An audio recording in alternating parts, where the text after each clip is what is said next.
જય માતાજી, નમસ્કાર. મારું નામ શક્તિસિંહ ચૌહાણ છે, ભુજ શહેર કોંગ્રેસ મહામંત્રી. ભુજની જનતા આ જુઓ, છેલ્લા 40 વર્ષથી ભાજપની સત્તા છે, છતાંય સ્ટોમ વોટર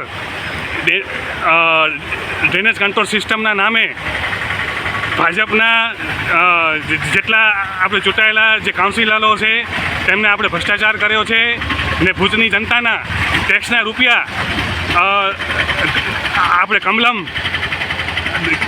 કાર્યાલય ખાતે ગયા છે ને જે ભાજપના જે ચૂંટાયેલા સાંસદ છે ને ભુજના ધારાસભ્ય છે તે પણ જાણે આપણે મુખ પ્રેક્ષક બની ને જોઈ રહ્યા છે ને આપણે ભાજપના જે આપણે ચૂંટાયેલા જે કાઉન્સિલરો છે તે તમામ આ જે ભ્રષ્ટાચાર છે તેમાં આપણે સંડોવાયેલા છે.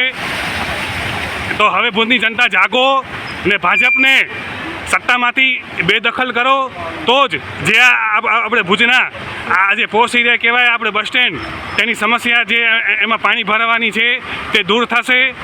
ને જો આપણે ભાજપને સત્તામાંથી બહાર નહીં કાઢીએ તો આમ જ આપણે તકલીફ ભોગવવી પડશે. બસ એ જ.